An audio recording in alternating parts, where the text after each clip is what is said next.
നമസ്കാരം, ഷാംസ് വ്ലോഗിൻ്റെ പുതിയൊരു വീഡിയോയിലോട്ട് എല്ലാവർക്കും സ്വാഗതം. ഇന്ന് ഞാൻ എത്തിയിരിക്കുന്ന പത്തനംതിട്ട ജില്ലയിൽ കൊടുമണ്ണുള്ള ജെയിംസ് ചേട്ടൻ്റെ ആട് ഫാമിലെ കാഴ്ചകളോട്ടാണ്. ഏകദേശം 20 വർഷത്തെ തൻ്റെ പ്രവാസ ജീവിതത്തിന് ശേഷം നാട്ടിൽ വന്ന് ആട് ഫാം ആരംഭിച്ച് വിജയിച്ച ഒരാളാണ് ജെയിംസ് ചേട്ടൻ. ജെയിംസ് ചേട്ടൻ്റെ ആട് ഫാമിൻ്റെ തുടക്കം എന്ന് പറയുന്നത് കുറച്ച് നാടൻ ആടുകളെ എടുത്തിട്ടാണ്. പക്ഷേ ഇന്നിപ്പോൾ കൂടുതലും ഉള്ളത് അന്യസംസ്ഥാന ആടുകളും അതുപോലെ തന്നെ ക്രോസ് ബ്രീഡ് ആടുകളുമാണ്. അപ്പോൾ ഇന്നത്തെ ഈ ഒരു വീഡിയോയിൽ ജെയിംസ് ചേട്ടൻ്റെ ആട് കൃഷി പരിചയപ്പെടുത്താനാണ് നമ്മൾ എത്തിയിരിക്കുന്നത്. അപ്പോൾ എന്തൊക്കെയാണെന്നത് കണ്ടു നോക്കാം.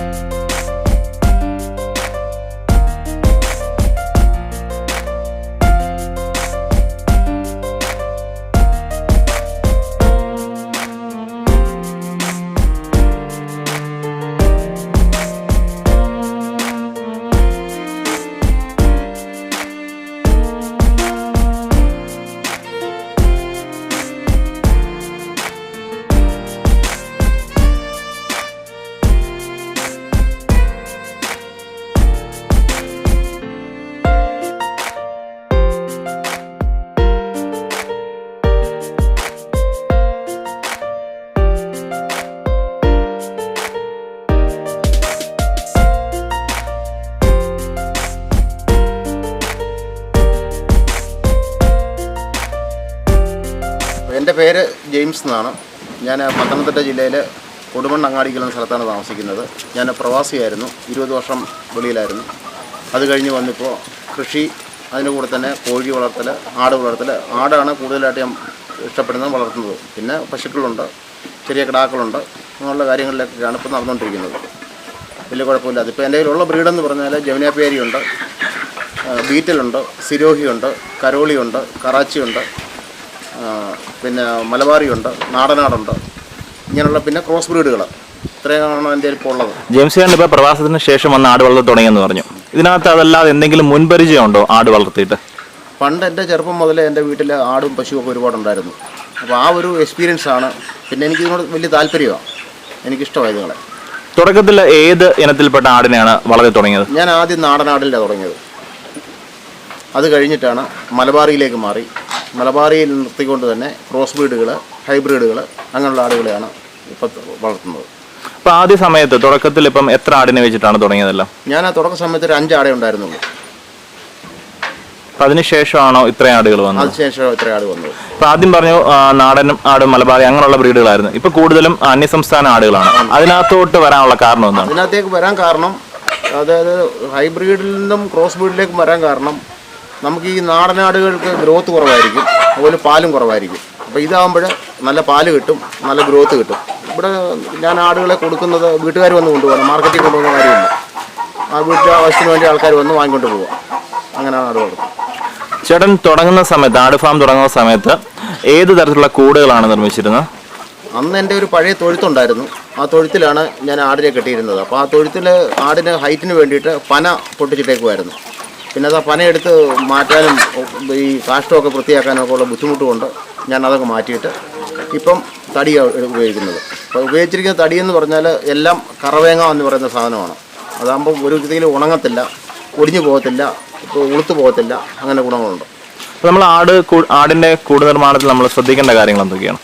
ആടിൻ്റെ കൂട് നിർമ്മാണത്തിൽ ശ്രദ്ധിക്കേണ്ട കാര്യങ്ങൾ, ആടുകൾ മഴച്ചാറ്റിൽ വരാതെ നോക്കുക, എരിച്ചിലടിക്കരുത്, വെയിലധികം അടിക്കരുത്, അധികം കാറ്റ് കൊള്ളരുത് എന്നൊക്കെയാണ് ശ്രദ്ധിക്കേണ്ട കാര്യങ്ങൾ. പിന്നെ റൂഫ് പൊക്കി പണിയുക. ഈ പണികളെല്ലാം ഞാൻ തന്നെ ചെയ്തതാണ്. ഞാൻ വെൽഡറായിട്ടാണ് വെള്ളി വർക്ക് ചെയ്തുകൊണ്ടിരുന്നത്.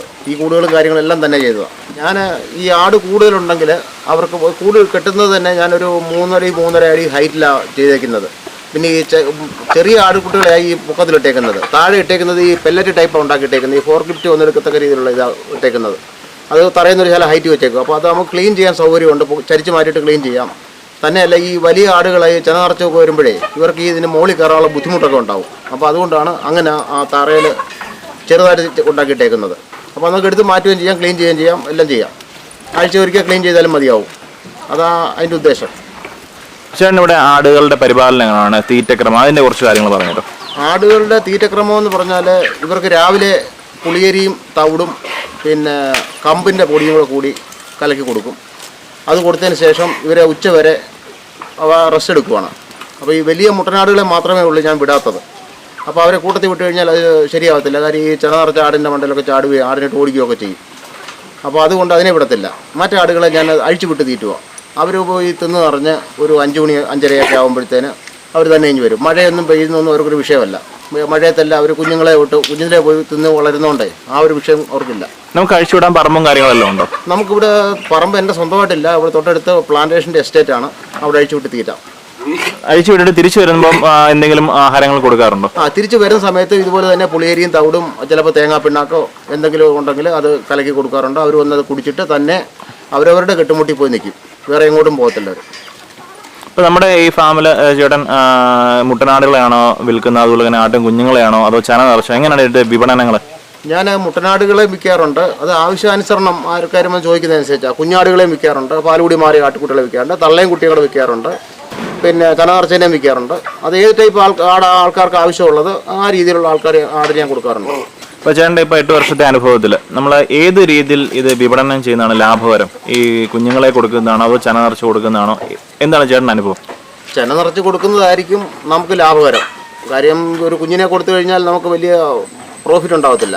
ചന നിറച്ച് കൊടുക്കുന്നതായിരിക്കും ലാഭകരം. അപ്പോൾ ഈ വാങ്ങിക്കൊണ്ട് പോകുന്ന ആളിനും പ്രയോജനം അത് തന്നെയാണ്. കാര്യം അവർക്ക് അധികം പരിപാലനമില്ലാതെ അത് പ്രസവിക്കുകയും അതിൻ്റെ കുഞ്ഞുങ്ങളെ കിട്ടുകയും ചെയ്യും. കുട്ടികളെ കൊണ്ടുപോയി കഴിഞ്ഞാൽ അത് ഒരു 3 മാസം 4 മാസം പ്രായ കുഞ്ഞിനായിരിക്കും കൊണ്ടുപോകുന്നത്. വീണ്ടും ഒരു 4 മാസം വളരണം. അത് കഴിഞ്ഞിട്ട് വീണ്ടും അതിനെ ക്രോസ് ചെയ്ത് ഒരു 5 മാസം വീണ്ടും വെയിറ്റ് ചെയ്യണം. അപ്പോൾ അതിൽ നിന്ന് അങ്ങനെ ആദായം കിട്ടി വരണമെങ്കിൽ ആ കൊണ്ടുപോകുന്ന ആളിനും ഏകദേശം 1 വർഷം 1.5 വർഷം കഴിയും. അപ്പോൾ അതിൽ കൊണ്ടുപോകുന്ന ആൾക്കാർക്കും ചനനിറച്ചതിനെ കൊണ്ടുപോകുന്നതായിരിക്കും ബെറ്റർ. അപ്പോൾ നമുക്ക് ഇവിടെ അന്യസംസ്ഥാന ആടുകളുടെ കാര്യം ചേട്ടൻ പറഞ്ഞു. ഇതിൻ്റെ എല്ലാം ചന നിറച്ച ആടുകൾക്ക് അല്ലെന്നുണ്ട് ഇതിൻ്റെ ആട്ടും കുഞ്ഞുങ്ങളുടെ എല്ലാം വില എങ്ങനെയാണ്? ഇതിൻ്റെ വില ഒരു മോഹവിലയാണ്. ഒരു ഏകദേശ രൂപം തൂക്കിയൊന്നുമല്ല കൊടുക്കുന്നത്. ഒരു ഏകദേശ രൂപം നമുക്ക് ഇത്ര കിലോ കാണുമെന്ന് നമുക്കൊരു മതിപ്പ് വിലയുണ്ടല്ലോ. അപ്പോൾ വാങ്ങാൻ വരുന്ന ആൾക്കാർക്കും അറിയാമല്ലോ. ഇപ്പോൾ എല്ലാവർക്കും എല്ലാ കാര്യങ്ങളും അറിയാവുന്നതല്ലേ. അപ്പോൾ അങ്ങനെ ഒരു വില പറഞ്ഞ് സമ്മതിച്ച് പോവുകയാണ്. ഇപ്പോൾ ഈ അന്യസംസ്ഥാന ആടുകളിൽ നമുക്ക് പാലിൻ്റെ ആവശ്യത്തിന് വളർത്താൻ പറ്റുന്ന ഏത് ബ്രീഡിനെയാണ്? പാലിൻ്റെ ആവശ്യത്തിന് വളർത്താൻ പറ്റുന്നത് മെയിനായിട്ട് എൻ്റെ അനുഭവത്തിൽ ബീറ്റിൽ കൊള്ളാം, അതുപോലെ ജമുനാപ്യാരി കൊള്ളാം, കരോളി കൊള്ളാം, പിന്നെ സോജത്ത് കൊള്ളാം, പിന്നെ പർപ്പസാരി കൊള്ളാം. ഇതെല്ലാം പാല് കിട്ടുന്നതാണ്. ഇപ്പോൾ ചേട്ടൻ ഇവിടെ ഇങ്ങനെ ആടിൻ്റെ പ്രജനനം അത് ഏത് രീതിയിലാണ് നടത്തുന്നത്? അതിനെന്തെങ്കിലും പ്രത്യേക ടെക്നിക്സ് ഉപയോഗിക്കാറുണ്ടോ? ടെക്നിക്കുകളൊന്നും പ്രത്യേകം ഉപയോഗിക്കാറൊന്നുമില്ല. നമ്മുടെ പഴയ നാടൻ രീതി തന്നെ ഉപയോഗിക്കാറുള്ളൂ. ബ്രീഡിങ് ചെയ്യിക്കുന്നത് ഒരു കുട്ടിയാടിനാണെങ്കിൽ അത് വളർന്നൊരു ഏകദേശം ഒരു 6-7 മാസം കഴിഞ്ഞിട്ട്, ആരോഗ്യമുള്ള കുട്ടിയാണെങ്കിൽ 7 മാസം കഴിഞ്ഞിട്ടാണ് ബ്രീഡിങ് ചെയ്യിക്കുന്നത്. ബ്രീഡിങ് ചെയ്യിക്കുന്നതിന് മുന്നായിട്ട് ഞാൻ അവർക്ക് വിരഗുളിക കൊടുക്കും. വിരഗുളിക കൊടുത്തതിന് ശേഷം മാത്രമേ ഇവരെ ബ്രീഡ് ചെയ്യിക്കാറുള്ളൂ. അപ്പോൾ ബ്രീഡ് ചെയ്യിക്കുന്നത് ഒരിക്കലും അതിൻ്റെ ആ അച്ഛൻ്റെയോ അമ്മയുടെയോ ആ ബ്ലഡ് റിലേഷൻ വരാതിരിക്കാൻ വേണ്ടിയിട്ട് ആ മുട്ടനെ കൊണ്ട് ഒരിക്കലും ചെയ്യിക്കത്തില്ല. മുട്ടനെ കൊണ്ട് ബ്രീഡ് ചെയ്യിക്കുന്ന മുട്ടനാണെങ്കിലും അത് 1 വയസ്സിൽ പ്രായം കുറഞ്ഞതിനെ കൊണ്ട് ഒരിക്കലും ബ്രീഡ് ചെയ്യിക്കത്തില്ല. അതിൽ പ്രായം കൂടിയ മുട്ടനെ കൊണ്ട് ബ്രീഡ് ചെയ്യിക്കത്തുള്ളൂ. അപ്പം നമ്മുടെ ഒരു ട്രിപ്പ് ഒരു മുട്ടനെ കൊണ്ട് ബ്രീഡ് ചെയ്യിച്ച് എല്ലാവരും ചന പിടിച്ച് കഴിഞ്ഞാൽ പിന്നെ ആ മുട്ടനെ അങ്ങ് മാറ്റിയിട്ട് അടുത്ത മുട്ടനെ ഉപയോഗിക്കുന്നത്. ഇപ്പോൾ എനിക്കിവിടെ ക്രോസിങ്ങിനായിട്ട് നിൽക്കുന്നത് ജമുനാപ്യാരി സോജത്ത് ക്രോസ് ഉണ്ട്, ഒരു ബീറ്റലിൻ്റെ മുട്ടനുണ്ട്, ഒരു സിരോഹി ഉണ്ടായിരുന്നു. സിരോഹിയുടെ ഒരു ട്രിപ്പ് കഴിഞ്ഞാൽ സിരോഹി അങ്ങ് മാറ്റിയിട്ട് ഇപ്പോൾ ഇവരെ നിർത്തിയേക്കുന്നത്. ഇപ്പോൾ ഇവർ ഒരു ട്രിപ്പ് ആകുമ്പോൾ ഇവരെ അങ്ങ് മാറ്റും. ചേട്ടൻ നമ്മുടെ ആടുകൾക്ക് എടുക്കാറുള്ള വാക്സിനേഷൻ അതുപോലെ തന്നെ എന്തെങ്കിലും അഡീഷണൽ ആയിട്ട് സപ്ലിമെന്റ്സ് അങ്ങനെയുള്ള കാര്യങ്ങൾ എന്തെങ്കിലും കൊടുക്കാറുണ്ടോ? ഞാൻ കൊടുക്കുന്നത് ലൈവ് 52 കൊടുക്കാറുണ്ട്. അത് കഴിഞ്ഞ് നമ്മൾ തീറ്റയുടെ കൂടെ ലൈഫ് 52 കൊടുക്കാറുണ്ട്. പിന്നെ മുട്ടയും എണ്ണയും കൂടെ കൊടുക്കാറുണ്ട്. അത് മുട്ടനാടുകൾ കൊടുക്കാറുണ്ട്, ആരോഗ്യം കുറഞ്ഞ ആടുകൾ കൊടുക്കാറുണ്ട്, ഈ ബ്രീഡ് ചെയ്യിക്കുന്നതിന് മുമ്പുള്ള പെൺകുട്ടികൾ കൊടുക്കാറുണ്ട്. പിന്നെ ബാക്കിയുള്ള ആടുകൾക്ക് ഇപ്പോൾ ടഫ്രോളിയാണ് കൊടുക്കുന്നത്. പിന്നെ TTയുടെ വാക്സിനേഷൻ എടുക്കാറുണ്ട്, PPRൻ്റെ വാക്സിനേഷൻ എടുക്കാറുണ്ട്. അതൊക്കെ ചെയ്യിക്കാറുണ്ട്. പിന്നെ കുളമ്പുപനിക്ക് കുത്തിവെപ്പിക്കാറുണ്ട്. പിന്നെ എല്ലാ മാസവും വിരയ്ക്ക് മരുന്ന് കൊടുക്കാറുണ്ട്. അത് ഞാൻ കമ്പൽസറി എല്ലാവരും നോക്കുന്നുണ്ട്. അവർ ഡേറ്റ് എഴുതി വെച്ച് എല്ലാവർക്കും മരുന്ന് കൊടുക്കാറുണ്ട്. ചേട്ടന് ഇത്രയും വർഷമായിട്ട് ആടിനെ വളർത്തിയിട്ട് നമ്മുടെ ആടുകളിൽ കോമൺ ആയിട്ട് എന്തെങ്കിലും അസുഖങ്ങൾ വിട്ടുമാറാതെ കണ്ടിട്ടുണ്ടോ? അല്ലെന്നുണ്ടെങ്കിൽ കൂടുതൽ ആടുകൾക്ക് കൂടുതൽ എന്ത് രോഗങ്ങളാണ് വരാൻ ചാൻസ് ഉള്ളത്? ആടുകൾക്ക് കൂടുതൽ വരാൻ സാധ്യത ഉള്ളത് ചുമ, പനി.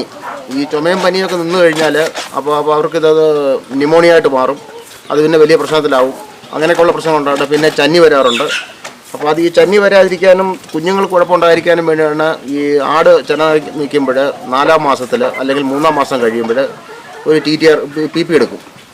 ആ TT എടുക്കുന്നത് ഈ കുഞ്ഞുങ്ങൾക്ക് നല്ലതാണ്, ആടിനും നല്ലതാണ്. അപ്പോൾ അതിന് വേണ്ടിയിട്ടൊക്കെ ചെയ്യുന്നത്. അത് ചെയ്യാതെ വന്നു കഴിഞ്ഞാൽ വരുന്നവർക്ക് ഇതുണ്ടാകും. തന്നെയല്ല ഈ ക്രോസ് ബ്രീഡ് വരുമ്പോൾ രണ്ടും കൂടെ മിക്സ് ആകുമ്പോൾ അവർക്ക് പ്രശ്നങ്ങൾ ഉണ്ടാകാറുണ്ട്. അതിനായി ഈ TT എടുക്കുന്നത്. അങ്ങനെയൊക്കെയാണ് ചെയ്യാറ്. ഇപ്പോൾ നമുക്ക് ഒരു പുതിയതായിട്ടൊരു കർഷകൻ അല്ലെന്നുണ്ടെങ്കിൽ ഒരു ആട് ഫാമിലോട്ട് വരുന്നവർക്ക് ഏതിനും ആടിനെ വെച്ചിട്ട് തുടങ്ങുന്നതായിരിക്കും ലാഭകരം? പുതിയതായിട്ട് തുടങ്ങുന്ന ഒരാൾക്ക് ചെയ്യുന്നത് നാടനാട്, മലബാറി ആട് അതായിരിക്കും നല്ലത്. പിന്നെ കുറച്ചുകൂടി ബെറ്ററാണ് ക്രോസ് ബ്രീഡ് ആടുകൾ. ക്രോസ് ബ്രീഡ് ആടുകളും മലബാറി നാടനും എന്ന് പറഞ്ഞത് ഇവർക്ക് പ്രതിരോധശേഷി കൂടുതലുണ്ടാവും. ഈ ക്രോസ് ബ്രീഡ് നമ്മുടെ മണ്ണിൽ ജനിച്ച് വളർന്നതുകൊണ്ടായതുകൊണ്ട് പ്രതിരോധശേഷി കൂടുതലുണ്ടാവും.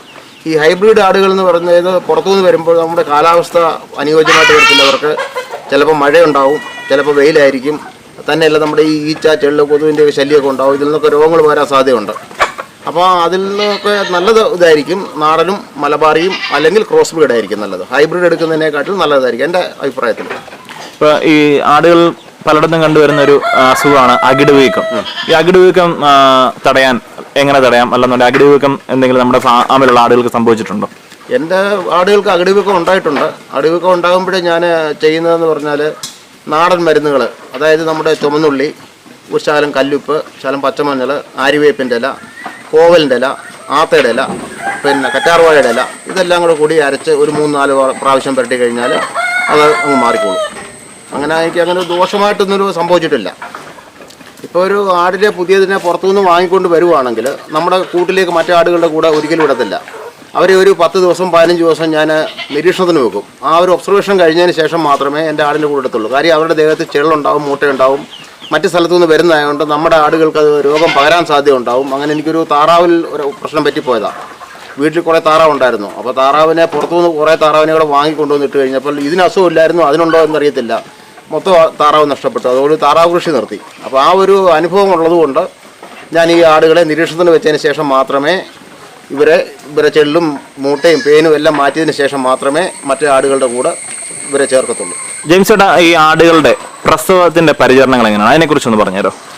പ്രസവത്തിൻ്റെ പരിചരണം എന്ന് പറയുന്നത് ഒരാടിനെ ക്രോസ് ചെയ്ത് കഴിഞ്ഞാൽ 15 ദിവസം തൊട്ട് 20 ദിവസത്തിനകത്ത് വരെ അത് വീണ്ടും മതി കാണിക്കാം, ചെന പിടിച്ചില്ല എങ്കിൽ.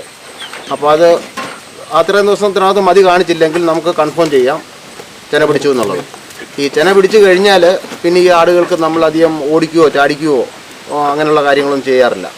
അപ്പോൾ അവരെ ഒരു നോർമൽ രീതിയിലായിരിക്കും കൊണ്ടു നടക്കുന്നത്. പിന്നെ അവർ പ്രസവത്തിന് മുമ്പ് ഒരു 3 മാസം കഴിയുമ്പോൾ ഞാൻ ഒരു TT ഇഞ്ചക്ഷൻ എടുക്കും. അപ്പോൾ അത് ആടിന് പ്രസവത്തിന് നല്ലതായിരിക്കും.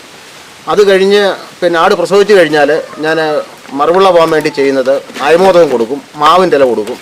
ഇതൊക്കെ നമ്മൾ ചെയ്തുകൊണ്ടിരിക്കുന്നത്. പിന്നെ അത് കഴിഞ്ഞിട്ട് ഇതെല്ലാം കുടിപ്പിച്ചെല്ലാം കഴിഞ്ഞിട്ട് ഈ ആടുകളെ വെള്ളം ചൂടാക്കി ചിലപ്പോൾ അത് ഈ ഇലകളൊക്കെ പറിച്ചിട്ട് ഈ കാപ്പിയുടെ ഇലയും പുങ്കിൻ്റെ ഇലയും പിന്നെ അതുപോലെ നമ്മുടെ പാളാന്തോളം വാഴയുടെ ഇലയും പൊടിയിലയും ഇതെല്ലാം ഇട്ടിട്ട് വെള്ളം തിളപ്പിച്ച് പുല്ലാഞ്ഞിയുടെ ഇലയൊക്കെ ഇട്ട് വെള്ളം തിളപ്പിച്ച് ഇവരെ നല്ലപോലെ കുളിപ്പിക്കാറുണ്ട്. അപ്പോൾ ആ കുളിപ്പിക്കുന്ന സമയത്ത് ശ്രദ്ധിക്കേണ്ട ഒരു കാര്യം, ഇവരുടെ വയറുഭാഗത്തോ അകിട് ഭാഗത്തോ ഈ ചൂടുവെള്ളം വരാൻ പാടില്ല.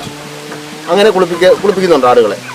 പിന്നെ കുഞ്ഞുങ്ങളുണ്ടായിക്കഴിഞ്ഞ് ആ കുഞ്ഞുങ്ങൾക്ക് ആ ആടിൻ്റെ ആ അന്നേരമുള്ള ആ പാല് ആ കുഞ്ഞുങ്ങളെ മസ്റ്റായിട്ടും കുടിപ്പിച്ചിരിക്കണം. കുഞ്ഞുങ്ങളുടെ ആരോഗ്യത്തിന് ഏറ്റവും വൈറ്റമിൻ ഉള്ള ഒരു പാലാണ് ആ പാല്. ആ പാല് കന്നിപ്പാൽ എന്ന് പറയും. ആ കന്നിപ്പാൽ കുടിപ്പിച്ചിരിക്കണം. ആ കന്നിപ്പാൽ കുടിപ്പിക്കുന്ന കുഞ്ഞുങ്ങൾക്ക് ഏറ്റവും നല്ലതാണ്.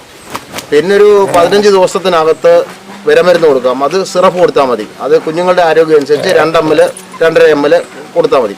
അങ്ങനെയാണ് ഞാൻ കൊടുത്തുകൊണ്ടിരിക്കുന്നത്. പിന്നെ അവരെ ഞാൻ ഒരു 3 മാസം 3.5 മാസം വരെയെങ്കിലും ആ കുട്ടിയെ പാല് കുടിപ്പിക്കും. പാല് കുടിപ്പിച്ചിട്ടേ ഒരാൾ വന്ന് ചോദിച്ചാൽ പോലും കൊടുക്കത്തുള്ളൂ, അല്ലാതെ കൊടുക്കത്തില്ല. പിന്നെ ആടിനെ രണ്ടാമത് ക്രോസ് ചെയ്യുന്നത് 3 മാസം 3.5 മാസം കഴിയാതെ ക്രോസ് ചെയ്യിക്കത്തില്ല. ചില ആടുകൾ ചെനയിലും ഹീറ്റാവും, ചിലത് പ്രസവിച്ച ഉടനെ ഹീറ്റാവും. ഒരു 3 മാസം 3.5 മാസമെങ്കിലും നമ്മളൊരു ഗ്യാപ്പ് കൊടുത്തില്ലെങ്കിൽ ആ തള്ളയാടിന് അത് ക്ഷീണമായിരിക്കും. അടുത്ത പ്രസവത്തിനും എൻ്റെ കുഞ്ഞുങ്ങൾ ചിലപ്പോൾ എണ്ണം കുറവായിരിക്കും, ചിലപ്പോൾ ആരോഗ്യമില്ലായിരിക്കും. അങ്ങനെയൊക്കെയുള്ള സംഭവങ്ങളൊക്കെ പറ്റാറുണ്ട്. അപ്പോൾ ആദ്യകാലത്തൊക്കെ എനിക്ക് ഇതിനെപ്പറ്റി വലിയ അറിവും കാര്യമില്ലായിരുന്നു. എനിക്ക് ഇങ്ങനെയൊക്കെ പറ്റിയിട്ടുണ്ട്. പിന്നെ കുറേശ്ശെ ചെയ്തു വന്നപ്പോഴാണ് നമ്മുടെ അനുഭവങ്ങളിൽ നിന്നാണ് നമ്മൾ ഈ പാഠങ്ങളൊക്കെ ഉൾക്കൊണ്ടത്. ഇപ്പോൾ സാധാരണഗതിയിൽ നമ്മുടെ ഫാമിൽ ഈ പെണ്ണാടുകളെ എത്ര പ്രസവം വരെ എടുക്കാറുണ്ട്? ഞാനിവിടെ 9 പ്രസവം വരെ എടുത്ത ആടുകളുണ്ട്. അതുവരെ യാതൊരു ആരോഗ്യ പ്രശ്നം ഉണ്ടായിട്ടില്ല. ഇപ്പോൾ കുട്ടികളുടെ എണ്ണം നോക്കുമ്പം ഏതിനം ആടിനെ വളർത്തുന്നതായിരിക്കും നല്ലത്? കുട്ടികളുടെ എണ്ണം നോക്കുമെന്ന് എണ്ണം കൂടുതൽ കിട്ടാനാണെങ്കിൽ മലബാറിയാണ് ഏറ്റവും നല്ലത്. പിന്നെ സിരോയിക്കും 2 കുട്ടികളുണ്ടാവും, ചിലത് 3 കുട്ടിയുണ്ടാകും. മലബാറിക്കും 2 കുട്ടി 3 കുട്ടിയൊക്കെ ഉണ്ടാവും. ബീറ്റലിന് 1 കുട്ടി 2 കുട്ടിയൊക്കെ ഉണ്ടാവും. അതാണിപ്പോൾ ഇവരുടെ ഈ രീതി. ജെയിംസ് ആണ് ഇപ്പം നമ്മുടെ ഫാമിൽ നിന്ന് ഏതെല്ലാം രീതികളിലാണ് വരുമാനം കണ്ടെത്തുന്നത്? ഞാൻ വരുമാനം കണ്ടെത്തുന്നത് കുട്ടികളെ വളർത്തി വിൽക്കുക, പിന്നെ പാലിന് ആവശ്യക്കാർ വന്നാൽ പാൽ കൊടുക്കുക, പിന്നെ ആടിൻ്റെ കാഷ്ടം ആവശ്യക്കാരുണ്ടെങ്കിൽ ഞാനത് മാക്സിമം കൃഷിക്കാണ് യൂസ് ചെയ്യുന്നത്. എനിക്ക് തന്നെ കൃഷിയുണ്ട്. അതിനെ യൂസ് ചെയ്യുക. പിന്നെ ആവശ്യക്കാർ വന്നു കഴിഞ്ഞാൽ അധികം ഉണ്ടെങ്കിൽ അവർക്ക് കൊടുക്കാറുണ്ട്. അത് ഉണക്കി ചാക്കിൽ കുമ്മായമൊക്കെ ഇട്ട് പൊടിച്ച് നിറച്ച് വെച്ചിരിക്കും. അത് ആവശ്യക്കാർക്ക് കൊടുക്കാറുണ്ട്. പിന്നെ ക്രോസിങ് പുറത്തുനിന്ന് എടുക്കാറുണ്ട്. അപ്പം നമ്മുടെ ഒരു മുട്ടൻ എന്ന് പറഞ്ഞാൽ നമ്മളതിനെ മാക്സിമം ക്രോസിങ് യൂസ് ചെയ്തതിന് ശേഷം പിന്നെ അത് ഇറച്ചി വിലയ്ക്ക് വിൽക്കുക. ഇങ്ങനെയൊക്കെയാണ് ഞാൻ ഇതിൽ നിന്ന് വരുമാനം കണ്ടെത്തുന്നത്. പുതിയതായിട്ടൊരു കർഷകൻ ആട് ഫാം വിജയിപ്പിക്കണമെന്നുണ്ടെങ്കിൽ എന്തെല്ലാം കാര്യങ്ങൾ ശ്രദ്ധിച്ചാൽ പറ്റും? പുതിയതായിട്ടൊരാൾ ഒരു ആട് ഫാം തുടങ്ങി വിജയിപ്പിക്കണം എന്നുണ്ടെങ്കിൽ ആദ്യം ഇവർക്ക് കണ്ടെത്തേണ്ട തീറ്റപ്പുല്ലാണ്. ഇവർക്ക് തീറ്റ കൊടുക്കാനുള്ള സംവിധാനമുണ്ടോ? പുല്ല് തന്നെ വേണമെന്ന് നിർബന്ധമില്ല. പ്ലാവിലയാകാം, മറ്റു പോച്ചയാകാം, എന്തുമാകാം, അഴിച്ചിറക്കി കെട്ടി എന്തെങ്കിലും ചെയ്യാം. അങ്ങനെ ആദ്യം ഒന്ന് കണ്ടെത്തുക. പിന്നെ ഇവരെ പാർപ്പിക്കാനുള്ള കൂട് ഒരുക്കുക എന്നുള്ളതാണ്. ഈ 2 കാര്യങ്ങളുള്ള. പിന്നെ ഇതിനെല്ലാം ഉപരിയായിട്ട് നമ്മളിപ്പം എല്ലാവരും ആട് വളർത്തുന്നു എന്ന് കണ്ട് ആട് വളർത്തിയിട്ട് കാര്യമില്ല. നമുക്ക് ചെയ്യാനുള്ളൊരു മനസ്സ് നമുക്കുണ്ടാവണം. അവരോടൊരു താല്പര്യം ഉണ്ടെങ്കിൽ മാത്രമേ നമ്മൾ ഈ ഫീൽഡിൽ വിജയിച്ചു പോകത്തുള്ളൂ. പിന്നെ ഒരു വീട്ടിൽ എല്ലാവരും കൂടി സഹകരിച്ചെങ്കിൽ മാത്രമേ ഈ കാര്യം മുന്നോട്ട് കൊണ്ടുപോകാനും പറ്റുള്ളൂ. ഇപ്പോൾ ഒരാൾക്കൊരു എന്തെങ്കിലും അത്യാവശ്യത്തിന് 1-2 ദിവസം വീട്ടിൽ നിന്ന് മാറിയിരിക്കേണ്ടി വന്നു കഴിഞ്ഞാൽ ആ ആളല്ല വീട്ടിലുള്ളവർ സഹകരിച്ചില്ല എങ്കിൽ ഇതുങ്ങളുടെ കാര്യം കഷ്ടത്തിലായി പോകും. ഇപ്പോൾ എൻ്റെ വീട്ടിൽ എൻ്റെ ഭാര്യ, മോന് ഇവരെല്ലാം കൂടിയാണ് ഈ കാര്യങ്ങളൊക്കെ നോക്കുന്നത്. അപ്പം ഞാൻ എപ്പോഴും സ്ഥലത്തുണ്ടാകത്തില്ല. ഞാൻ കൃഷിയുടെ കാര്യത്തിന് പോകുമായിരിക്കും, പുറത്തെവിടെയും മറ്റു കാര്യത്തിന് പോകുന്നതായിരിക്കും. അപ്പോൾ ഈ എൻ്റെ ഭാര്യയും മോനും മോളും ഒക്കെ ആയിരിക്കും, ആരുണ്ടോ അവരാണ് ഇവിടെ നോക്കുന്നത്. അങ്ങനെയാണ് ഞങ്ങളിത് കണ്ടെത്തുന്നത്. അപ്പോൾ പുതിയതായിട്ടൊരാൾ തുടങ്ങുമ്പോഴും ആ ആൾക്ക് ഇതെല്ലാം ചെയ്യാൻ താല്പര്യം ഉണ്ടെങ്കിൽ മാത്രമേ ഒരാൾ ആട് വളർത്താനായാലും പശു വളർത്താനായാലും കോഴി വളർത്താനായാലും ഇറങ്ങിത്തിരിക്കാവൂ.